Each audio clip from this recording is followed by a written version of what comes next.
What's up, peeps? Nick Battle, aka Nino's Corner, man. First off, if you like this content that is coming to you, hit that subscribe button. It means a lot. Hit that bell, get all my notifications for this channel. And also, folks, if you're listening to this in the podcast, whether it's Spotify, Apple Podcasts, Google Play, Stitcher Breaker, the whole nine, go give me a comment, 5-star review on there as well. It means a lot. But first off, guys, let's get to our sponsor, Manscaped. So support for the Ninos Corner podcast is brought to you by Manscaped, who is the best in men's below the waist grooming champions of the world.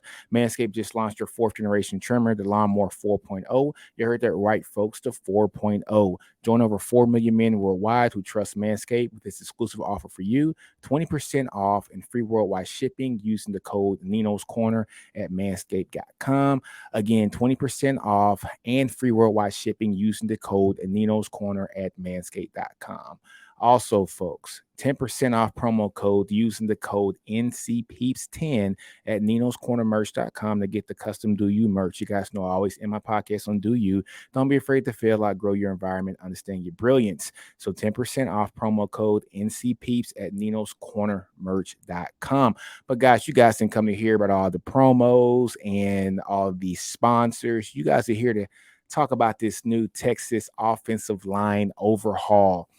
Folks, we just pulled in two great recruits here. We pulled in Kelvin Jr., the number one tackle here in the country. Also, we pulled in Cam Williams from Duncanville, who is a highly sought after 6'7", 360-pound monster. Both of these guys were actually committed to Oregon. And so what does this tell us? Well, Oregon's coach Mario Cristobal leaves his job and goes down to Miami.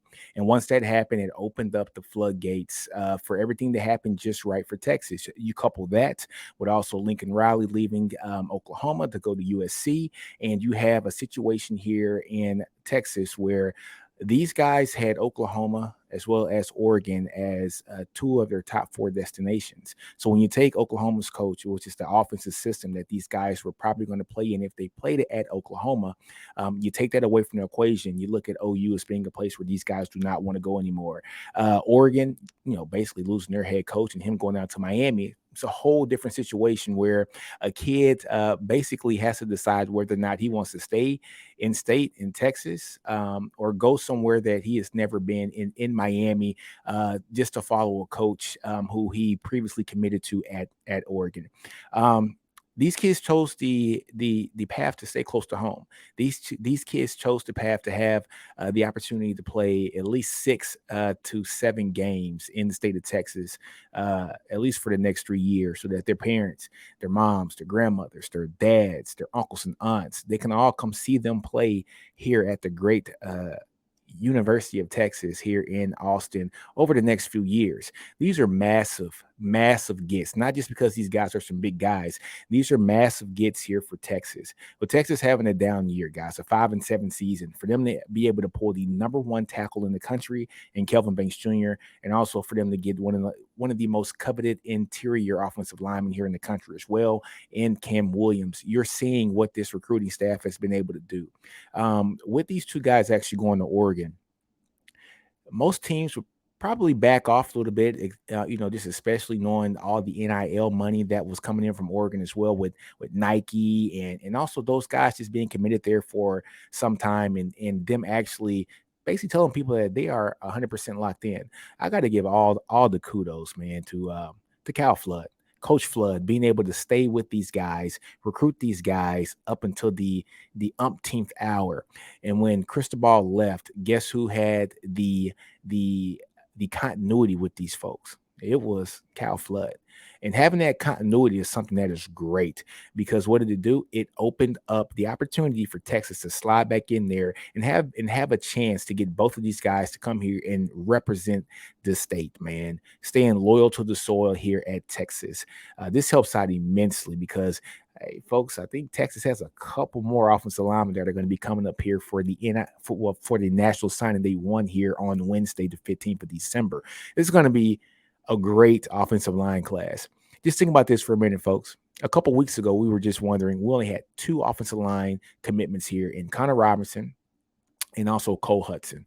Really, really good prospects and recruits here Guys that have stayed 10 toes down with their commitments here at Texas, guys that are loyal to the soil. These are guys that you take 24/7 every day and 6 times on Sunday, right? But those are the only two guys we had. And we were scratching and gnawing and trying to figure out where was Texas going to get these other offensive line commits to come from. Uh, could we got Banks back? Was that an option? I didn't think it was an option, to be honest with you. I didn't think Cam Williams was an option either. Those are guys that we would have loved to have here and stayed and been committed from day one. So to not have them in the class until yesterday for Banks and today for Cam Williams, had a lot of angst here for the Longhorn fans. We didn't know exactly who was going to be in this class from the offensive line, and we know that we have all the skill positions. All the skill positions are covered every year. We're always able to get the Xavier Worthy, the Bijan Robinsons, man, the Rojos, who switches over from quarterback to running back and is very effective and efficient at what he does. The Jaden Blue, the number one running back in the country. We're always able to get the good skill position players to come here. But over the past 5 years, and I've said this before, guys, over the past 5 years, when it comes to the trenches, the offensive line, we have not been able to get those offensive line recruits to commit here to the state of Texas. Well, not to the state of Texas, but to the University of Texas, the premier school in the state of Texas. We have not been able to get these guys to commit here for whatever reason. It could be development with the previous staffs. Previous staff just whiffing on a couple of folks, not showing the promise in the program with the previous staff, either. We could have had the Brockemeyer twins. That would have been lovely to have them last year. But looking at our track record and looking at the track record of the team in which they went to, it was an obvious and an easy decision for them to actually go to Alabama. We would have loved them here at Texas. But part of the reason why they went to Alabama is part of the reason why we got Kelvin Banks and part of the reason why we got Cam Williams here at Texas now. And that's Cal Flood. Cal Flood is one of the best developer of offensive line talent in the country, whether it's at the college level or at the NFL level. At the college level, we saw what Bama's offensive line has done the last 2 years when he was there, and we see what their offensive line is doing this year. If you go through and look at a lot of the offensive line metrics here in NCAA football, you see that Texas's offensive line, believe it or not, best Alabama's offensive line in every category minus a couple. And that's it. Alabama's offensive line has allowed more sacks on their quarterback than Texas has. So think about that for a minute. What's the common denominator? Cal Flood. Texas offensive line, as you see throughout the year, it's gotten better and better and better. It's because we've gotten continuity, guys playing together, guys learning the system, guys getting rid of some old habits. We were able to see guys like Topi Amadi, who's a 6-year, we call him the super senior here due to the COVID year, right? A 6-year senior, a guy who got no playing time his first 5 years. And for these last 4 or 5 games here, he was able to step in and be a hell of a player here. And if you go back and look at Tope's Twitter page, he attributes all that to Cal Flood. And Cal Flood not only gets the physical side of the house when it comes to you, when it comes to your actual development as a player, but he gets the mental side. And Tope actually highlighted that in his tweet to the Texas fans on what this unit is going to do for the future because of the person that they have heading up that unit in Cal Flood. Cal Flood, like I said, folks, we saw what Alabama's offensive line was the 2 years he was there. Now let's rewind it and look at the NFL side of the house. When he was with the Falcons, Cal Flood had the number 2 or number 3 offensive line in the entire NFL his first year with the Falcons. His second year with the Falcons, I think they dipped down to like 10 or 12. But if I'm not mistaken, they were missing 2 starters on that line. One, the injury, and I think somebody retired or something like that. But 2 of the starters from the previous year were not on that line anymore, but he was still able to get an offensive line that was better than average in the NFL. Now, we all know in the NFL, it's a different game. It's not about everybody is talented at that level. So let's say, for instance, look at my Cowboys here. If Zach Martin goes down at guard, we're in some trouble. We're in some trouble, right? Because you pay your star players, and there's usually not enough money to have a guy of equal quality to come back and replace him if something happens to that star player, especially on the offensive line. So what Cal Flood was able to do in that second year with the Falcons, having 1 to 2 guys from the starting lineup not playing that entire year and still able to field, I think, the number 10 or 12 offensive line in the NFL, speaks volumes. Now, Kyle Flood, like I say, goes to Alabama and produces one hell of a line at Alabama for 2 years straight. Alabama has probably the greatest offense on turf and on grass, basically, for Cal Flood and Sarks last year at Alabama when they won the national championship with Mac Jones and and company. But now Cal Flood comes to Texas. And of course, the offensive line wasn't the best the first 3 or 4 games. They were allowing a bunch of things, but that is coaching out old habits. What I like about what Cal Flood is doing now, sticks with the guys that he wants, gets the talent he wants. Now he's able to mold that talent. This is something that's going to be great, guys. I am so ecstatic to see what Cal Flood is going to do with Cam Williams. I am so ecstatic to see what he's going to do. I am like uber fascinated at what he is going to do with Kelvin Banks Jr. I cannot wait to see what he's going to do with Connor Robinson. I can't wait to see what he's going to do with Cole Hudson as well. This offensive line is going to be something that's going to be scary here in the next couple of years. But a guy like Kelvin Banks Jr., he has the opportunity to come in and start right away. I mean, he is, like I say, the best tackle prospect in the country right now. And I even said it 9 months ago. If you guys go back and look at my flashback videos, the video previous to this, I just put it out of this about an hour ago, just to let you guys see my analysis on what I thought this offensive line class could be. And I highlighted Cam Dewberry, who is still uncommitted right now. Devin Campbell, who is still also uncommitted. Hopefully some good news soon. Hopefully. Wink, wink. Hopefully. Come on, Campbell. You the guy, the number 1 guard in the country. And I highlighted Kelvin Banks Jr.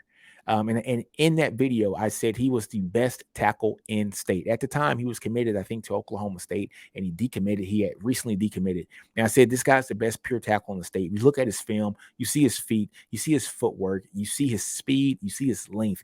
You see that this guy is somebody who they had as a 4-star originally. I was like, there's no way in hell this guy's going to stay a 4-star. He's a 5-star of the way. And guess what happens? He becomes a 5-star and becomes the number 1 tackle in the country, not just the state, but the country. And I also highlighted Connor Robinson, and he's a technician. I won't talk about Connor too much on here because Connor, I've already had the videos about him. I love Connor Robinson. I think he's a guy that's from the Austin area, of course. He's a guy that's going to be loyal to the soil as well. But he's a guy that's been out here retweeting, recruiting, trying to get more guys to come, some more big uglies come here in the trenches with him. And I think he's going to be a really good player here at Texas as well. But we will focus on Kelvin Banks Jr. In that video, I said Kelvin Banks Jr. is going to be the best tackle in the state. I didn't say he was. I said he was the best tackle in the state. Little did we know he's going to be the best tackle in the country. All right, so this is amazing news to see what Cal Flood is going to be able to do with a guy like Kelvin Banks Jr. Cam Williams, man. Let's talk about Cam Williams. This is a guy that could dunk a basketball.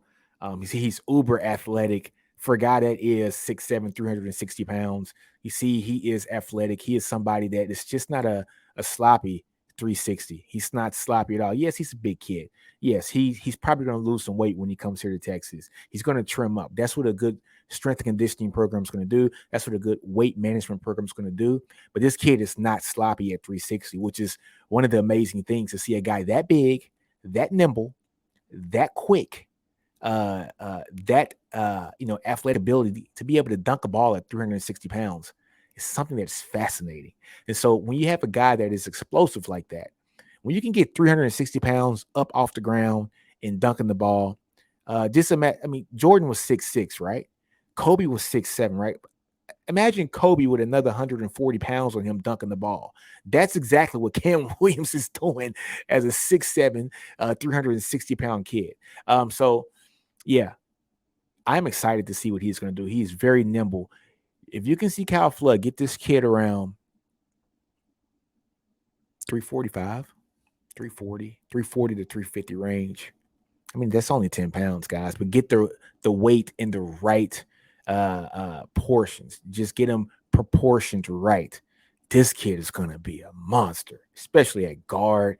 Oh man, this is going to be stupid sick to see a guy like that coming at you. And any defensive lineman, any linebacker that knows if once this kid gets off a tackle and then comes to right to the second wave of folks and hits that linebacker don't want to see nothing to do with Cam Williams. He don't want to see it. He don't want to see it at all. So I mean, this is going to be amazing, man. I am excited about this offensive line class. This was part of the recruitments and the commitments that we were the least excited about because we just didn't have the players yet. But now we are getting those players in Texas. If I want to understand, we're expecting a couple more. We are expecting a couple more, if not more. So buckle up, man. This is awesome.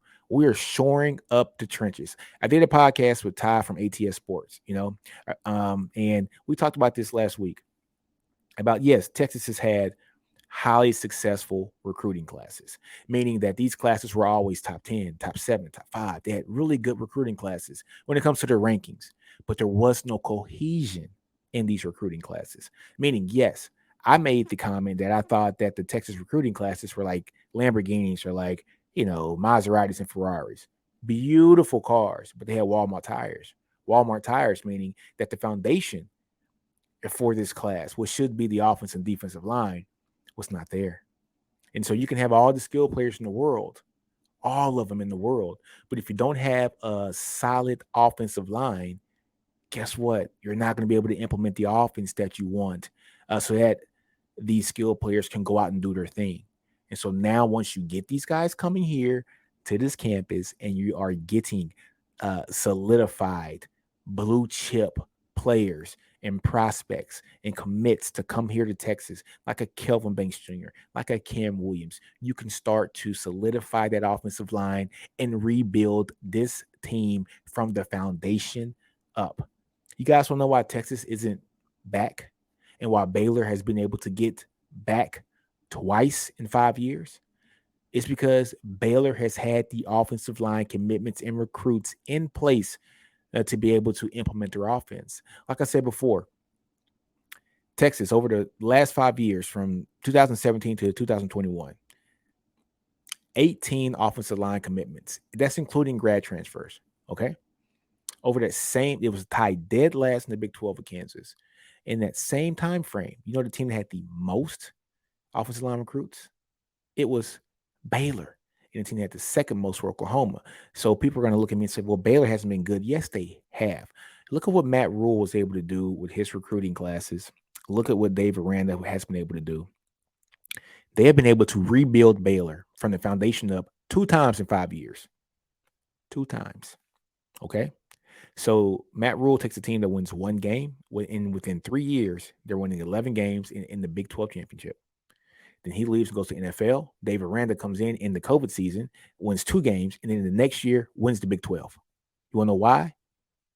I'm not saying it's all offensive line, but I'm saying it's a big damn reason why they were able to do what they're able to do for their team and their squad to get them to 2 Big 12 championship games in a 5-year span and win one of them. It's because they were able to have the offensive line pieces in place. And it's not that all these guys were 5-star recruits. You don't need all of these guys to be 5-star recruits. Hell, look at Texas.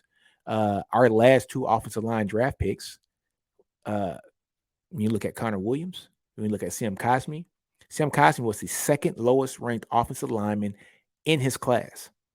Connor Williams was not the highest ranked offensive line in his class here at Texas. But I know for a fact, Sam Cosmi was the second lowest ranked offensive line recruit in his class here at Texas.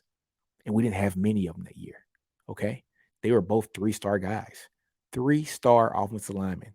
And they end up going to the NFL. So it's not about the stars when it comes to the offensive linemen. It's not. You need quantity. And you need guys who can look to the left and right of them and see that somebody wants to take their spot. And somebody that's a scholarship athlete wants to take their spot. And we didn't have that culture here. Because out of those 18 folks that committed here to Texas, only 12 remained on the team. Think about that. Only 12 remained on the team. 5 either transferred out, didn't cut it here with the grades, or what have you, and 1 got drafted from 2017, from the 2017 to 2021 classes. 5 left, transferred out, 1 drafted. That's 12 left. Now you tell me what team in a Power 5 conference is going to survive with only 12 offensive linemen recruits over a 5-year span. It's not going to happen. That's why it is essential.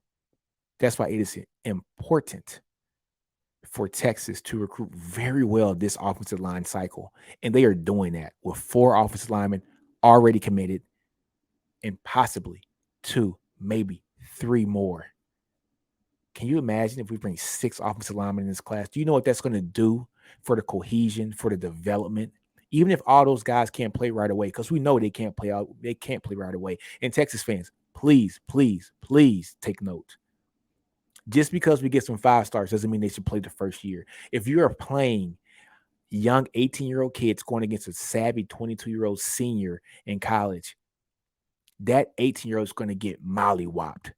That is the reason why we are in the predicament we are in. It's because we are not allowing our freshmen to develop and be redshirted a year, sit back, let the speed of the game slow down for them. Let them get in the weight room for a year. Pack on the right weight, right? Get stronger in your core. Get stronger in your legs. Develop, develop, develop. Let these guys sit in the back and churn for a little bit. Let them become monsters and then unleash them their second or third year. That is the optimal offensive line a timeline for any school, unless a guy is just a freaking stud. And it's hard to be a freaking stud in the offensive line and start from day one in Division I, Power 5 football. Hard to do. Not many folks can do it. Not many can do it. Okay? Think about an 18-year-old kid going against a 22-year-old man. Not many can do it. Now, I know people are going to say, well, the NIL deals, right? The Pancake Factory. Kid gets $50,000 just for signing with UT, and potentially another $100,000 with the Clarkfield Collective. So an offensive lineman can potentially get $150,000 here at Texas when they come. So if a guy's getting paid $150,000, they should play, right? Not necessarily, because guess what? All the offensive linemen are getting paid $150,000 at Texas. So it's not a money thing. It's not a money thing now. They're all getting the same amount, which is great. That's the offensive line starting salary, which is great. Right? Kids, I totally agree with it. These kids should get paid. Another conversation. But Texas fans, be patient. Be patient. If Kelvin Banks Jr. signs that dotted line, which we all expect he is going to sign on Wednesday, Cam Williams, Connor Robinson, Cole Hudson, 2 more. I won't say the names here because let them have their moment. Maybe 3. We got these 5 stars coming in. We got these high 4 stars coming in.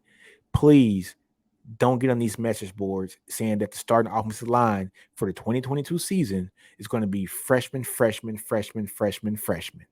Because if you say that and that happens, guess what, guys? We're going to be in the same position we're in now. Maybe even worse. 5 and 7 or worse. So you got to let these guys sit back, marinate, cook in the backfield, get developed. Let these guys develop. Have some patience. Let them develop. Now, of course, one of these guys is probably going to start this year. I would bank on Kelvin Banks Jr. probably having the opportunity to start this year. I mean, he has the kind of athleticism, the kind of nimbleness, the kind of nastiness, but also the finesseness. Finesseness. Is that a word? Finesseness? Nah, but also has enough finesse in him, enough nastiness in him, some great speed to where he has what he has. We don't have in this roster right now. We don't have a guy like him in this roster right now. So he might have the opportunity to come in and start right away. Another guy who may be committing here soon might also have an opportunity to start right away. The others need to cook. They need to sit in the background, get some seasoning, get some of that seasoning. You know, what Kwame Brown say? Some of that mama's cooking. Need some of that mama seasoning. All right. They need to get in the background. They need to develop. They need some weight training. They need to get seasoned. They need to develop and be the player that we want them to be for next year or the year after next. That's how you build steady offensive lines. And this offensive line here for the 2022 cycle, could eventually, guys, be the turning point here for Texas football as a whole, to be quite honest with you, because everything starts in the trenches. And Steve Sarkisian's offense, guys, we're going to really see this thing blossom when the offensive line is in place and doing great things. And if that is in place, then we can have the quarterback that we have in place. We know that we got Malik Murphy. I know a lot of news is coming out to possibly Quinn Ewers. Everybody knows Quinn Ewers. So if both of those guys were to sign here, and nothing is set in stone yet about Quinn, hopefully he does come. Hopefully he does come because it's competition, and great competition is what is needed in that quarterback room. But either one of those guys would be awesome in a system to where they can get protection. And if these guys get protection behind a guy like Kelvin Banks Jr., behind a guy like Cameron Williams, Connor Robinson, Cole Hudson, maybe a Devin Campbell, maybe a Agbo, maybe a Dewberry. If these guys can come here to Texas, those last three are not committed to Texas. You guys understand that. But if we can get guys of that ilk, guys of that nature, guys of that stature when it comes to being a high school prospect and recruit here, we're going to be just fine here in the future. That is what you do at big-time college programs at Texas. That is what you do at big-time college programs. Try to go into the SEC. And to go into the SEC, you have to be shored up in the trenches. If you're not shored up in the trenches, you're not going to last long. If Texas doesn't shore things up in the trenches, Texas will be Vanderbilt in the SEC. Sad truth, right? They will be Vanderbilt in the SEC. Maybe slightly above Vanderbilt. Maybe. But if they don't shore up the offensive line, which I think they are going to do, and they are doing, proven with this offensive line recruiting class that we have now. And I think what Cal Flood's going to bring in 23 as well, because once they see what he's going to be able to do with these guys this year, oh man, kids are going to want to come play for Cal Flood. I think we all know he's the best offensive line coach in the country. He's a guy who has put players in the league. He's a guy who's coached players in the league. And it's going to be a beautiful thing to see Cal Flood develop this talent that is going to be here in the 40. I can't wait to see it, guys. Well, guys, look, I have been talking for 27 minutes about this offensive line class. But one more note. Never burn bridges. All right? Never burn bridges. And I say that because this Texas coaching staff has never burnt a bridge. Never. And I'm gonna tell you why. I can't say for a fact they've never burnt bridges, but I can tell you why that if they have, it's been very few. Because Steve Sarkisian was able to go get the Big 12 Offensive Player of the Year, the Big 12 first team wide receiver, and probably going to be a first team All-American here in Xavier Worthy because of the relationship that he had with him. Xavier Worthy, we all know, was committed to Michigan. Steve Sarkisian leaves Alabama, comes and coaches Texas. Worthy, based upon the relationship that he had with Steve Sarkisian, was looking to get out of Michigan and go somewhere else. Where did he come? He came to the person he was familiar with, the person who did not burn a bridge with him. And with him not burning that bridge, we were able to get Zay here at Texas, and he's going to be one of the greats here, folks. He's going to be one of the greats. He already put in one of the greatest seasons for a wide receiver as a true freaking freshman. So just think what this kid's going to do for the next 2 years. Because, folks, he's only going to be here 2 more years. I think we know that. 2 more years. That's it. Because guys like that, they go make some money in the league. They go make some money. He is good. He is great. And the same thing's happening with this offensive line class. These guys went and committed to Oregon, Kelvin Banks Jr. and Cam Williams. Cal Flood continuously recruited them, stayed in touch, didn't burn a bridge, didn't say these guys don't want to be here at Texas. So, you know what? I'm going to stop talking to them. I bet you a bunch of schools did stop talking to him. But you know what Cal Flood did? He continued that relationship because he knew anything could happen here in college football. Guys, coaches leave all the time. Anything can happen. A kid might get homesick. He might want to be close to mama.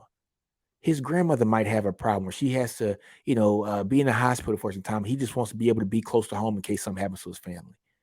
And close to home means coming back home to Texas. And if the kid's able to do that, he's going to go to where he's familiar with, where he's comfortable with. And that's what Cal Flood has been. He has been that reassuring voice in these kids' ears because he understands that you don't burn bridges. You don't. Because you never know when you might need to cross that bridge. So you never burn it. and he didn't burn bridges. And because they didn't burn bridges, because this staff did not burn bridges, we were able to get to the top offensive lineman in the country for this 2022 class just a few days before National Signing Day 1, and both of them are signing on Wednesday. So, guys, I'm really done now, man. I just snapped for you guys. I'm done. Do you guys, like I always tell you, don't be afraid to fail. Outgrow your environment, understand your brilliance. And Ninos Corner, I'm out.